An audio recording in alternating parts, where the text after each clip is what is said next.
আমাদের এখানে বৃষ্টির দেখা নেই। অনেক জায়গায় শুনছি বৃষ্টি হচ্ছে, আর নিউজেও দেখছি, কিন্তু আমাদের এখানে কোনো দেখা নেই বৃষ্টির।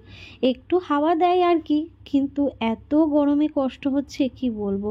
ঘুম থেকে উঠেই দেখছি রোদের একটা তাপযুক্ত সকাল। আর কি করা যাবে, গরমকালে তো এটা হওয়াই স্বাভাবিক, তাই না? দেখো মানুষের কত কষ্ট, মানে গরমকালে কষ্ট বলবো না, মানে কি বলবো, এটা হচ্ছে মানুষের আকাঙ্ক্ষা। গরমকাল থাকলে বলে শীতকাল আসুক, আর শীতকাল থাকলে বলে গরমকাল আসুক। এটা কিন্তু আমার কাছে হয়, আমি শীতকাল আসলে বলি উফ কবে গরমকাল আসবে।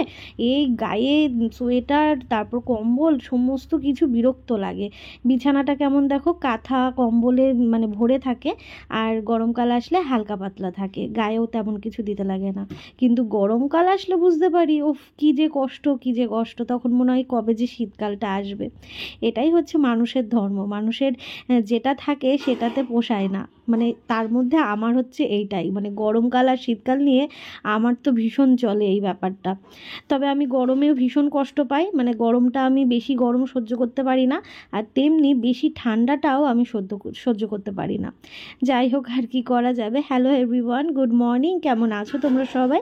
আশা করছি ভালো আছো। নতুন দিন, নতুন সকাল, নতুন একটা সকাল বলতে নতুন তাপযুক্ত একটা রোদোজ্জ্বল সকালে নতুন একটা ব্লগে তোমাদের সবাইকে অনেক স্বাগত জানাচ্ছি। তো সকালবেলা ঘুম থেকে উঠে ফ্রেশ হয়ে একটু ড্রাই ফ্রুটস খেয়েছিলাম, তারপর জল তো খেয়ে নিয়েছি, 1 লিটার জল অলরেডি খাওয়া হয়ে গেছে ঘুম থেকে ওঠার পরেই। আর যা গরম পড়েছে এই সময় তো জলটা বেশি খাওয়া প্রয়োজন। আর তাছাড়াও প্রেগনেন্সিতে জানোই, মানে অন্তত 4 লিটার জলটা আমাদের শরীরে নেওয়া প্রয়োজন। তো সেটা তো চলেই, কিন্তু এত গরমে না সত্যি আর পারা যাচ্ছে না গো। তো রান্নাঘরে এসেছি, মা তো সবজি টবজি কেটে নিয়েছে, যা দুপুরে রান্না হবে। এদিকে আমি বরের জন্য খাবার গুছিয়ে নিচ্ছি। তো আজকেও খাবে যেগুলো খাই আর কি, সেইগুলোই, মানে ডাল সেদ্ধ, ডিম সেদ্ধ, তারপর সুজি। তো এখন আমি সুজিটাই করে নিচ্ছি, বুঝলে। আর সুজির মধ্যে হালকা আমি একটুখানি নুন দিই, আর দিই হচ্ছে 1 চামচ মতন চিনি, যেটাতে মিষ্টিও তেমন কিন্তু হয় না। তো ওই 1 চামচ চিনিই দিই, মানে একদমই অল্প বলতে গেলে। আর ডালটা না, মানে বাড়ন্ত বলবো না, মানে কোটোতে ছিল, কোটোরটা শেষ হয়েছে, কিন্তু ভেতরে রয়েছে। তো মাকে বললাম যে মা ভেতর থেকে এনে দাও, তাহলে কোটোটা খালি হয়ে যাচ্ছে, ডালটাও তাহলে ঢেলে রাখা যাবে। তো সেটাই মা হচ্ছে ঘরে গেল। আর হচ্ছে এদিকে আমি সুজিটাকে করছি, চিনিটাকেও ঢালতে হবে, সমস্ত কিছুই আমার আনা থাকে। আমি সব কিছুই মানে কোটোর মধ্যে ঢেলে রেখে দিই, তা না, ধরো কোটোতে ঢালার পরও তো এক্সট্রা থাকে না, বেশি বেশি করে আনা হয়। মনে পড়ে জানো তো, আগে যখন ভাড়া বাড়িতে থাকতাম তোমরা তো দেখেছো, সেই 10 টাকা 20 টাকা করে আনতাম, এত 500 1 কেজি করে কখনোই আনিনি।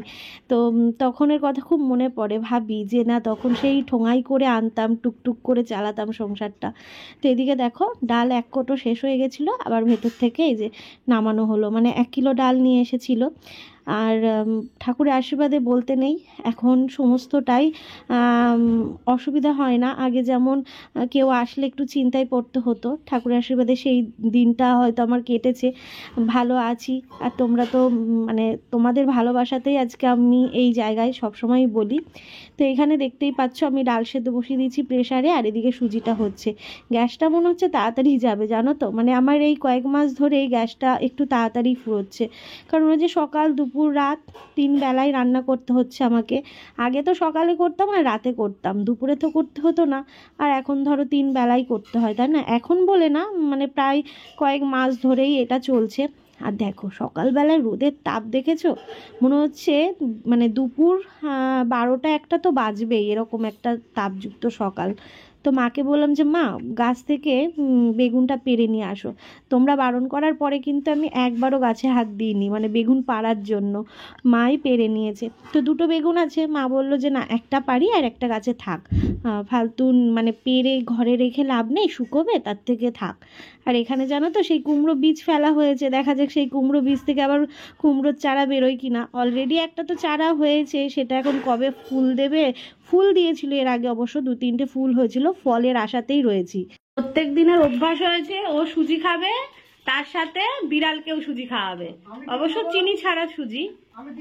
হ্যাঁ দেখেছো রোদটা, দেখেছো গো কি কড়া রোদ। আর আমাদের ট্যাঙ্কির জল গরম হয়ে গেছে জানো, এই যে জলটা পড়ছে না, প্রথমে পড়ছে ঠান্ডা, এটা প্রথমে পড়ছে ঠান্ডা, এইবার গরম। এটা কি পাইপের জল বলে না? জল পুরো ছেড়ে দিবা। হ্যাঁ, এর নতুন করে জল ভরবা। কি অবস্থা বলো তো। আর এদিকে তোমাদের দেখিয়ে দিই, এদিকে মা রান্না বসিয়ে দিয়েছে। এখানে হচ্ছে একটা নিরামিষ তরকারি মতো, কুমড়ো আলু বেগুন পটল দিয়ে এখানে ভাত বসানো হয়েছে। আর এখানে শাক, মা সকালবেলা আমি ঘুম থেকে ওঠার আগে শাক তুলেছে। আমাদের এখানে শান্তির শাক আর কচুর শাক রসুন দিয়ে শাক ভাজা হয়েছে, বুঝলে? দেখো কি সুন্দর মিশেছে শাকটা, এইরকম। রাত্রিবেলা রুটি দিয়ে খাওয়ার মতন তরকারি, পটল দিয়ে আলু দিয়ে একটা তরকারি হয়, নাহলে আলুর তরকারি হয়, নাহলে কুমড়ো দিয়ে আলুর তরকারি হয়। এবার আর কি কি হয় তোমরা একটু আমায় কমেন্ট করে জানিও, কারণ আমার বরের অন্য অন্য অন্য দরকার, কিন্তু আবার তেল খাবে না, ঝাল বেশি ঝাল মশলাও খাবে না, নাহলে আলুর দম করে দেওয়া যায়। এবারে বলো, তুমিও বলো যে আর কি কি হয়। এখন আমি যদি বলি তখন বলবো রান্না করে খাও। এবার রান্না করে যদি একদিন খাওয়াই তাহলে পরে 365 দিনের দায়িত্বটা নিয়ে নিতে হবে। না না, তুমি বলোই না, মুখ দিয়ে একটু বের করো কথাটা, যে কি খাবা। মোগলাই তরকারি খাওয়া যায়। মোগলাইয়ের তরকারি তেল তেল করতে হয়, তেল তেল হয় না, তেল তেলই করতে হয়, রসুন ফোড়ন দিয়ে, ওটা রিচ টাইপের হয় মোগলাইয়ের তরকারিটা। পেঁপে দিয়ে করা যায়। পেঁপে তাহলে এনে দেবা? আচ্ছা, পেঁপে এনে দিতে হবে। তাহলে পেঁপে তো আর আমার বাড়ির গাছে নেই এখন পেঁপে। আলু ডুমো ডুমো করে কেটে ওর মধ্যে ডিম ভেঙে দিয়ে একটা ওই সেই ভুজিয়া তরকারিটা তরকারি করা যায়। আচ্ছা, তারপর আজকে এই মটর বের করা হয়েছে, মটরের ঘুগনি করা হবে। বলছে কি দিয়ে করবে? এমনি পেঁয়াজ রসুন দিয়ে যেমন ঘুগনি করে সেরকম করবো। বলছে ও বাবা, মানে চর্বি ছাড়া খাবে না। এদিকে চর্বি, এদিকে পেটের প্রবলেম আছে, ডাক্তার দেখাতে হবে একটু পরে। মানে খাওয়া দাওয়া করে এখন কাজে যাবে, নাম লেখানো আছে মানে একটাই 54 নম্বর, দুটো সময় দুটো দুটোর দিকেই যেও, কারণ দেরি হবে, ওখানে বসে থাকতে হবে না, ডাক্তার দেখাতে হবে। ওই রিপোর্ট করানো হয়েছে, ও বললো কি রিপোর্ট তো আমাদের পরের দিনই দিয়ে দেওয়ার কথা ছিল, দুজনের রিপোর্টই। কিন্তু হচ্ছে ও বললো আমি আবার রিপোর্ট আনতে যাবো, আমার কাজের ক্ষতি হয়ে যাবে, তার থেকে একবারে রিপোর্ট নিয়ে ডাক্তার দেখিয়ে দেবে। একই রাস্তায় তো, মানে যেখানে রিপোর্ট করেছি তারই পাশেই, তো ওই জন্য ও বললো একেবারে রিপোর্ট নিয়ে একবারে ডাক্তার দেখিয়ে নেবো, আর আমার রিপোর্টটা নিয়ে চলে আসবে। এই তো ব্যাপার। এদিকে দেখা যাক কি হয়। এমনিতেই তো তেল মশলা ঝাল সমস্তটাই কম খাওয়া হচ্ছে, অল্প তেলে রান্না হচ্ছে। তো চলো পরে দেখা হচ্ছে। এদিকে মা রান্না করছে, গরু ভাত বসিয়ে দিয়েছে। সকালবেলা দুধ মুড়ি খেয়েছি আমি, আর ওর থেকে একটু ডাল সেদ্ধ আমার পাওনা থাকে, আমি খাই, আর ডিমের কুসুম আমি এইগুলো খাই। আর হচ্ছে মা ভাত বসিয়ে দিয়েছে, মাছ করবে, তেলাপিয়া মাছ নিয়েছে আজকে, তো ওই মাছ ভাজা আর হচ্ছে ভাত খাওয়া হবে, বুঝলে? আর শাক আর ডাটার চচ্চড়িটা এখন হচ্ছে, শাক তো হয়ে গেছে। এই তো ব্যাপার। আর এত গরম বাবা, আর পারা যাচ্ছে না। দেখো চোখ মুখ মানে ইয়ে হয়ে যাচ্ছে, ঘরে থেকেই আমরা এরকম ভুগছি কষ্টে। রাস্তা দিয়ে আসি তো মনে হচ্ছে কি আগুনের মধ্যে দাঁড়িয়ে রয়েছে, সেই হাওয়া লাগছে। গাছে তো গাছ নেই আমাদের এই রাস্তায়, গাছের মধ্যে চলে গরম হাওয়া আসছে, পুরো লু বইছে একদম। এখনো তো জ্যৈষ্ঠ মাস পড়ে রইলো, আর বৈশাখের সবে শুরু। সকালবেলা বললামই তোমাদের মাছ ভাজা, মাছের তেল দিয়ে ভাত খাবো, গরম গরম ভাত বেশ লাগে কিন্তু, বলো? তো এই হচ্ছে এখন আমার সকালের খাবার। কি রোদ বাবা বাবা বাবা, কারেন্ট ছিল না। বৌদি বাড়িতে এসে একটুখানি বসেছিলাম, গল্প করছিলাম, বললাম বৌদি তুমি আসো আমাদের বাড়িতে। চলো, মা ফোন করে ডাকলো, বাড়ি যাই, স্নান করতে হবে, দেরি হয়ে যাবে তো, ওই জন্য ফোন করলো যে স্নানটা করে নে। আসলে বেলা করি না তো, স্নানটা সেরে ফেলি। এরকম হাত পাখা নিয়ে গেছিলাম, আর মাথায় কাপড় দিয়ে গেছো। কি টাকফাটা গরম, বাপরে বাবা। আমাদের এখানে এত গাছপালা রয়েছে, তাতেও যেন গরমের ইয়ে নেই, ছাওয়া পাওয়া যায় না। আর শহরের দিকে বলো আরো কত কষ্ট, তাই না? চলো, যারা বাইরে কাজ করে তাদের কত কষ্ট বলো তো। বাইরে যারা কাজ করে, বাইরে রাজমিস্ত্রির কাজ, যারা আরো অন্যান্য কাজ করে যেগুলো, কত কষ্ট বলো তো মানুষের। জুতো পরে নি, জুতো পরে না হাঁটলে আমার না পায়ের তলা কি ব্যথা করে রাত্রিবেলায়। কালকে প্রচন্ড রাতে পায়ে ব্যথা করছিল, আবার তেল ডলে দিয়েছিল। কি হয়েছে? হ্যাঁ, গলা বাবা রে, গরমে কত কষ্ট পাচ্ছে, গরমে কত কষ্ট পাচ্ছে,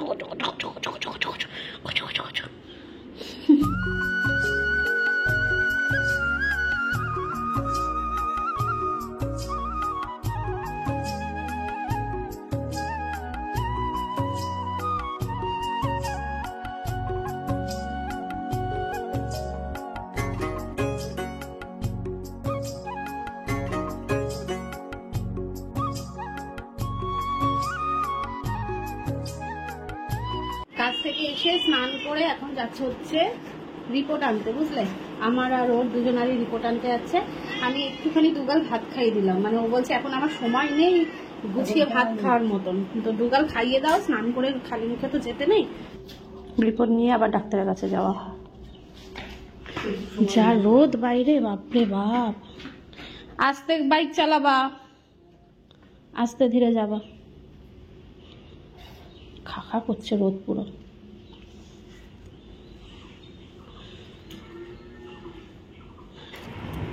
এই মাখামুখি জিনিসগুলো একা খেতে ভালো লাগে না, কেউ যদি থাকে বা সঙ্গী পাওয়া যায় তাহলে ভালো লাগে, কিন্তু আর কি করা যাবে। আমার খেতে ইচ্ছে হয়েছে, পাশের বাড়ির দিদি গাছ থেকে 2টো আম পেড়ে দিল, বললো রিয়াঙ্কা নাও মাখা খাও। তো ভাবলাম চলো একা একাই মাখা করে খেয়ে নিই। বৌদি অবশ্য ছিল, বৌদি আমাদের বাড়িতে এসেছিলো, বৌদিকে বলেছিলাম মেখে দিতে, বললো যে তুমি হচ্ছে রাখো, আমি আরও 2টো আম দেবো, দিয়ে একসাথে অনেকটা মাখা করে খাবো। তো বৌদি বাড়িতে গেছে, গিয়ে ঘুমিয়ে পড়েছে। তো ভাবলাম চলো বৌদির আশায় থেকে লাভ নেই, আমি বানিয়ে নিই। তো এখানে দেখতেই পাচ্ছ আমটাকে কুড়িয়ে নিচ্ছি, আর কুড়িয়ে নিলে না বেশ ভালো হয়, আর একটু একটু আটিও হয়ে গেছে আমটার মধ্যে। আর গাছ থেকে পেড়ে খাওয়া মানে দারুণ একটা ব্যাপার। আমটাকে দেখো আমি কুড়িয়ে নিয়েছি, নিয়ে এখানে লেবু পাতা দিয়েছি, নুন আর একটু সর্ষে গুঁড়ো দিয়েছি, কারণ সর্ষে এইটুকুর জন্য আর কি বাটবো, তো একটুখানি সর্ষে গুঁড়ো দিয়েছি, চিনি, লঙ্কা, এটা দিয়ে এখন মাখা হবে। আচ্ছা কার কার জিভে জল আসছে বলো তো, কমেন্ট করো কেমন। তো এটা হচ্ছে মেখে রেখে দেবো, দুপুরবেলা খাওয়ার পর তারপর এটা খাবো। ওফ সেই লাগবে তাই না বলো, চলো এটাকে মাখা যাক। মাতৃত্ব হচ্ছে দারুণ একটা অনুভূতি, যেটা আস্তে আস্তে আমি ফিল করতে পারছি। সত্যি এই অনুভূতি কাউকে বোঝানোর মতো নয়। এই যে ফিলিংসটা, বুঝতেই পারছো তোমাদের সাথে কি শেয়ার করছি। হ্যাঁ, এই মুভমেন্টটা দারুণ দারুণ একটা ব্যাপার।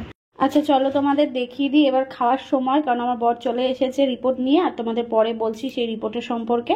তো এখানে দেখো ভাত বেড়ে নিয়েছি, মা আজকে রান্না করেছে শাক, এই যে শাক ঘন্ট, মানে যে কচুর পাতা আর হচ্ছে কি বলে এটাকে, শান্তির শাক, সমস্তটা দিয়ে রসুন দিয়ে শাক ঘন্ট হয়েছে। আর এখানে রয়েছে একটা নিরামিষ ডাঁটা কুমড়ো আলু বেগুন দিয়ে তরকারি, এখানেও ভাত বেড়ে নিয়েছি, আর এখানেও রয়েছে।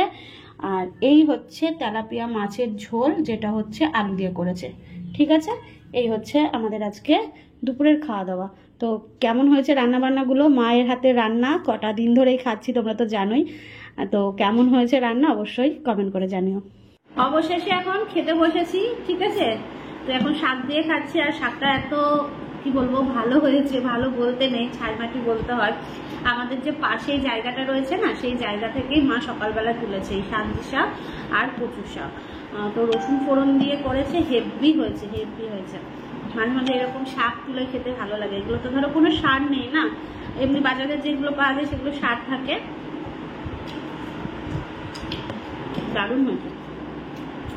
কারা কারা শান্তির শাক প্রচুর পাতা দিয়ে খাও কমেন্ট করে জানিও, আমাদের তো ভীষণ ভালো লাগে, আমাদের এখানে সবাই খায়। খাওয়া দাওয়া করে আম মাখা খেলাম, তারপর 2-3জন মতন আসলো আইব্রো করতে, সেই কাজটা করলাম। এখনও কাজ করছি, আমি ভাবিনি যে এখনও কাজ করতে পারবো কি না, তো পারছি আর কি। ওই যে দরজা খুলে রেখে আসলাম কেন বলো তো, মা আছে ওই জন্য, মানে মা সিঁড়িঘরের ওখানেই আছে। এই যে ক্যান নিয়েছি, চলো দুধটা নিয়ে আসি, ঠিক আছে। আইব্রোর কাজটা করে এই যে যাচ্ছি দুধ আনতে। আজকে একটু তোমাদের সামনে বসলাম কিছু কথা বলার জন্য। তো ঘড়িতে বাজে এখন প্রায় ওই 9:45 মতন, আমাদের এখনো খাওয়া দাওয়া হয়নি। আর ও কাছ থেকে আসলো, এসে ফ্রেশ হয়ে নিয়েছে। তো খাবো, তোমাদের সাথে আগে এই জিনিসগুলো শেয়ার করি। তো এখানে রিপোর্টটা রয়েছে, ওরও রিপোর্ট আমার রিপোর্ট দুজনেরটাই রয়েছে। তো কিছুই তো এমনি বোঝা যাবে না, তবুও দেখানো আর কি। আগে ধরাও আমার বরেরটা দেখায়। এই যে এই হচ্ছে আমার বরের আলট্রাসোনোগ্রাফি রিপোর্ট ইউএসজি। কিছুই বোঝা যাবে না, তবু কি হয়েছে আমি সেটা তোমাদের একটু বলে দিই। অ্যাকচুয়ালি ওর রিপোর্টে ধরা পড়েছে হচ্ছে ফ্যাটি লিভার, মানে হালকা জাস্ট, যেটা আমার কিছু মাস আগে হয়েছিল আমার কনসিভ। হ্যাঁ, গ্রেড 1, মানে আমার যেটা কনসিভ করার 2 মাস আগে যেটা ধরা পড়েছিল, আমি তো অনেক হালকা পাতলা খেয়ে জিনিসটাকে ইয়ে করে নিয়েছি। আমায় সেভাবে ওষুধ খেতে হয়নি খুব একটা, খাওয়া দাওয়া কন্ট্রোলের মধ্যে থেকেই ঠিক হয়ে গেছে। তো ওরও সেটাই করতে বলেছে ডাক্তার, বলেছে খাওয়া দাওয়া ঠিক মতন একটু কন্ট্রোল করে করতে, মানে তেল ঝাল মশলা রিচ জাতীয় খাবারগুলো একটু অ্যাভয়েড করতে, হালকা পাতলা খেতে, বুঝলেন। তো সেরকমই খাওয়া হচ্ছে কটা দিন ধরে, এখন আরও একটু করতে হবে। বললো 2-1 মাস মতন এইভাবে চলো, দেখো ঠিক হয়ে যাবে। ওষুধ তো চলছেই, ওষুধ দিয়েছে তো। হ্যাঁ 2 মাস, হ্যাঁ 2 মাস বললো এইভাবে চলো ঠিক হয়ে যাবে, ওষুধ চলবে। আর খাওয়া দাওয়াটাই মেনলি, তোমরা তো জানোই ফ্যাটি লিভার কিসের জন্য হয় আর কিভাবে সারে, তো ওষুধটা খেলে ঠিক হয়ে যাবে। যাই হোক, আমারও একবার হয়েছিল কনসিভ করার আগে, ওরও সেই ব্যাপারটা হয়েছে আর কি। আর আমার যে রিপোর্টটা সেটা হচ্ছে, ডাক্তারকে তো এখনো দেখানো হয়নি, এখন ভাবছি কবে যাব, কবে ডাক্তারকে দেখাবো। বিশ্বাস করো আমি প্রচন্ড এক্সাইটেড যে এটা দেখানোর জন্যে বা শোনার জন্যে।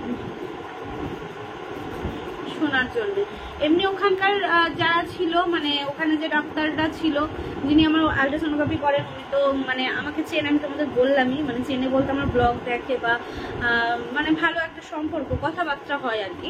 তো উনি বললো যে ঠিক আছে, সমস্তটাই ঠিক আছে, তোমার বেবির গ্রোথও ঠিক আছে, সমস্তটাই ঠিক আছে বললো। এখন আমি যে ডাক্তারকে দেখাচ্ছি সেই ডাক্তার না দেখা পর্যন্ত আমার জন্য শান্তি হয় না, এটা মনে হয় প্রত্যেক মানে মায়েরই হয় যারা নতুন নতুন মা হচ্ছে, তখন এই রিপোর্ট নিয়ে বসে পড়ে। আমিও তাই দুপুরবেলা একটু বসে পড়েছিলাম দেখার জন্যে। তো এটা হচ্ছে আমার লাস্ট ইউএসজি। তো যাই হোক আমি করে নিয়েছি, এবার সামনের সপ্তাহে হচ্ছে ডক্টর দেখাতে হবে। তো দেখা যাক এবার ডাক্তার দেখানোর পর কি বলে আর কি। মানে ঠাকুরকে ডাকছি সমস্ত যেন ঠিকঠাক হয়। এখনো পর্যন্ত তো আমার এই জার্নিটা খুব স্মুথলি কেটেছে, তো বাকি যেটুকু রয়েছে আমি প্রচন্ড ভয় পাই। তো তোমরা জানি অনেক সাহস দিচ্ছ আমাকে, তো আমি প্রচন্ড ভীতু, মানে এই সমস্ত দিক থেকে প্রচন্ড আমি ভয় পাই, প্রচন্ড ভীতু। তো যাই হোক এখন দেখা যাক, সবই ভগবানের ইচ্ছায়। আর তোমরা বলছো, অনেকে বলছো আমার ছেলে হবে, অনেকে বলছো আমার মেয়ে হবে। তো দেখো ছেলে হোক বা মেয়ে দুজনেই সমান, তাই না? তো দুজনকেই সুন্দরভাবে গুছিয়ে মানুষ করাটাই হচ্ছে আমাদের মেন কর্তব্য। তো সে যেই আসুক, সে সুস্থভাবে আমার কাছে আসুক, ব্যাস এটাই চাই, আর কিছুই না। সে ছেলে হোক বা মেয়ে, এখনকার দিনে ছেলেরাও তো কম না বা মেয়েরাও যে কম তেমনও কিছু না, সে যেই আসুক, আমাদের কোনো ভেদাভেদ নেই। তো যাই হোক, ছেলে হোক বা মেয়ে, আমাদের বাড়ির নতুন সদস্য, আমাদের সন্তান, তো সুস্থ আসুক ব্যাস। তো চলো আমি এখন ব্লগটাকে এন্ড করছি, কেমন? কালকে সকাল সকাল চেষ্টা করব নতুন একটা ব্লগ তোমাদের সাথে শেয়ার করার জন্য। আর তোমাদের সাথে আরও কিছু কথা আছে যেগুলো শেয়ার করব আস্তে আস্তে। যাই হোক, আর সাদের তো বেশি দিন নেই, সামনেই আর কিছুদিন বাকি। চলো টাটা, কেমন? এবার খাওয়া দাওয়া করে ঘুমোতে হবে। আর যা কারেন্টের পরিস্থিতি, বলা যায় না কখন চলে যায়। সন্ধ্যাবেলা একবার চলে গেছিল, 8 ঘন্টা মতন ছিল না, এখন আপাতত রয়েছে। তো ব্লগটা এন্ড করে এখন খাওয়া দাওয়া করে নিই। তো চলো আজকের মতন টাটা বলে দিচ্ছি। ভালো থেকো, সুস্থ থেকো, সাবধানে থেকো, আর সবসময় আমাদের পাশে থেকো। চলো শুভরাত্রি, টাটা।